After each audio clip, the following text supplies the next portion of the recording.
This is Democracy Now!, democracynow.org, The War and Peace Report. I'm Amy Goodman. A Republican rout. That's how Tuesday's election, the most expensive midterm election in history, is being described after the Republicans took control of the Senate, strengthened its control in the House, and took a number of key gubernatorial races. Republican candidates won at least 10 of the day's 13 closely contested Senate races, giving the party control of the Senate for the first time since 2007. Kentucky Senator Mitch McConnell is expected to become the next Senate Majority Leader after he withstood a challenge from Democrat Allison Lundergan Grimes, who refused to say during the campaign whether she'd voted for President Obama, although she had been once an Obama delegate. 3 sitting Democratic senators lost races. In North Carolina, Tom Tillis defeated Kay Hagan. In Arkansas, Tom Cotton unseated Senator Mark Pryor. And in Colorado, Senator Mark Udall lost to Congressmember Cory Gardner. The political landscape could still worsen for the Democrats as the Senate race in Alaska remains too close to call, and Louisiana is headed for a runoff in December. This is Senate Minority Leader Mitch McConnell speaking last night at his victory speech in Louisville, Kentucky. Tonight they said we can have real change in Washington, real change.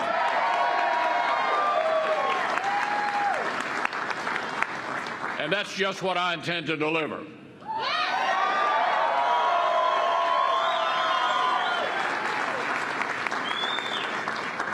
So, friends, tonight turns a corner. And the future I see is a bright one. Americans have seen that what the current crowd in Washington is offering is making us weaker both at home and abroad. They have had enough.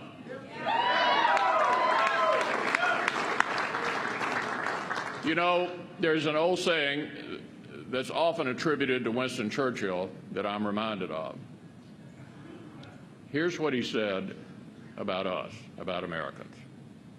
He said, you know, the Americans, they always do the right thing after they've tried everything else first.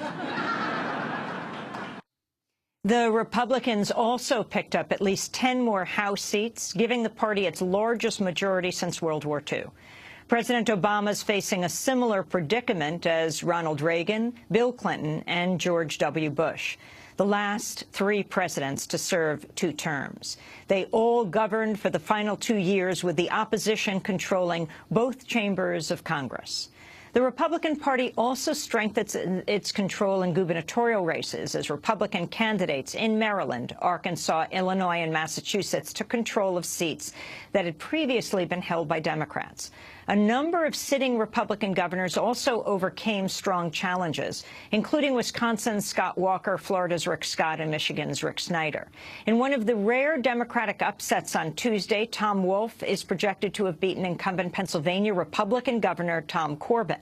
Republicans also picked up gubernatorial victories in the traditional blue states of Massachusetts and Illinois. We begin our show in Kentucky. Philip Bailey is a freelance journalist in Louisville. He's a former political editor at the local NPR affiliate radio station, WFPL. Philip, why don't you talk about this extremely significant race, not only for Kentucky, but for the nation, since the Senate Minority Leader, Mitch McConnell, could now become the Senate Majority Leader if Republicans decide to choose him. Talk about this race, Philip Bailey. Yeah, I think that, this is what Mitch McConnell has always wanted. The coveted position since he was first elected way back in 1984 was to be Senate Majority Leader. He is all but guaranteed to get that position. There seems to be really no one else who wants the job or who Republicans are galvanizing around, even though there have been a few who say they don't want to vote for McConnell, they don't want to answer a question at least. I think it's all but assured that Mitch McConnell will be Senate Majority Leader. There are a few questions. During this campaign, reporters really weren't clear on and asking the senator what the agenda was if he took over the Senate. McConnell would say, well, I don't want to show my hand too early. Let's not measure the drapes. So we're all interested to see what exactly is going to happen with this new Republican majority in the U.S. Senate.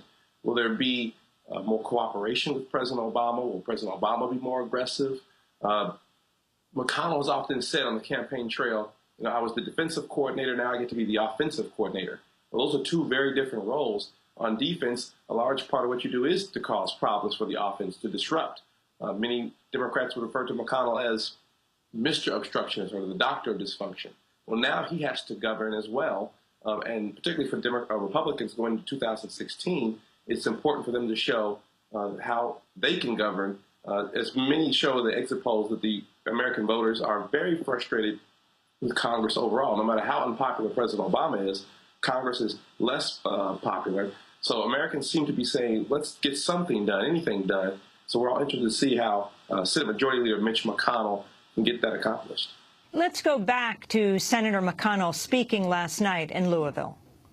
Some things don't change after tonight. I don't expect the president to wake up tomorrow and view the world any differently than he did when he woke up this morning. He knows I won't either. That's Mitch McConnell. Philip, can you talk about what the key issues were in Kentucky and why the senator who was the minority leader could become the majority leader actually really was given quite a run for his money, and it was a lot of money? Yeah, exactly. I mean, one thing is Mitch McConnell, probably more than any other politician in the United States, is associated with being the architect of Citizens United. He has often said that money is speech. He has filed amicus briefs in many of those Supreme Court cases seeking to tear down McCain-Feingold campaign finance law. So this race, in many ways, was Mitch McConnell's dream come true, and you did see somewhere north of $80 million spent in it. The question is, what did that money get us besides a bunch of TV ads? There was only one debate. For the most part, the candidates talked about coal and President Obama. McConnell saying, and his allies saying, that Grimes would be a surrogate for Obama. Grimes spending a large part of her time saying, I'm not Barack Obama, literally saying that in a TV commercial. So the question is, with all this money in politics, what does it actually get voters? We didn't have a conversation, for example, about a lot of infrastructure issues in Kentucky. Heroin, the epidemic here in the state, did not come up. We certainly didn't have a conversation about internet broadband access. A large part of it was spent on coal, with both candidates trying to show who's more of a champion for coal. Very little conversation came up about, well, how does the free market impact coal, and the idea that it costs more money to extract coal from the ground. So a lot of that was missed in this campaign, but it certainly did buy a lot of entertaining ads. As far as Grimes, she did initially think, people thought that she was going to give McConnell a run for her money, which is why many, I think, Democrats are left with their jaws dropped, considering she lost by 15 points, pretty much a blowout, and that she only won, I believe, 9 or 10 counties in the entire state out of the 120 counties. So this was a rout as far as that race was concerned, but Democrats still did hold on to the state house, but still, no one really expected Grimes to lose the way she did. She underperformed heavily in Democratic strongholds like Louisville and Lexington. So you do have a lot of Democrats pointing fingers at each other now, trying to figure out what went wrong. I think the McConnell campaign had probably the easiest and best strategy the entire summer. Barack Obama's unpopular. She's Barack Obama. Make me Senate Majority Leader. Kentucky will be in power. That is essentially what Mitch McConnell said for a year and a half, and that's what Kentucky voters supported. I wanted to go back to Democrat Allison Lundergan Grimes in an interview with the Louisville Courier-Journal editorial board, refusing to reveal whether she voted for President Barack Obama. Did you vote for President Obama, 2008, 2012? You know, this election, it isn't about the president. It's about making sure we put Kentuckians back to work. Did you vote for him? I was actually in 08 a delegate for Hillary Clinton, and I think that Kentuckians know I'm a Clinton Democrat through and through. I respect the sanctity of the ballot box, and I know that the members of this editorial board do as well. So you're not going to answer? So she has referred to herself as a Clinton Democrat, but not an Obama Democrat. And didn't this non-answer, though she had been an Obama delegate at the convention earlier, and was then Secretary of State of Kentucky, sort of emblematic of Democrats around the country, Philip Bailey, when it came to their relationship with President Obama in this election? More so than any single Democrat, that answer probably epitomized the problem that the National Democratic Party and Democrats had in this midterm election. How do you reconcile running in states where Barack Obama lost when he's still the head of your party? It was surprising, given that Grimes understood very early on that this was going to be the strategy, that she was so unprepared for that question. At first, she tries to sort of blow through it with a talking point. Then she says, well, I was a Clinton delegate. And then she just creates this very weird answer of, well, I don't want to say anything. It's the sanctity of the vote. Well, you're running for U.S. Senate. Voters and other folks are interested in who you voted for. So there were many ways for her to answer that. That came off to a lot of folks as phony, to be quite honest. If you look at the turnout numbers, take Louisville, for example, which is a Democratic stronghold. You have 500,000 Democrats registered, far more than Republicans in this city. John Yarmuth, who represents a good portion of the city with his district, a liberal congressman, the only Democrat representing Kentucky in Washington, got about 157,000 votes. Grimes only got 144,000 votes from more precincts in Louisville.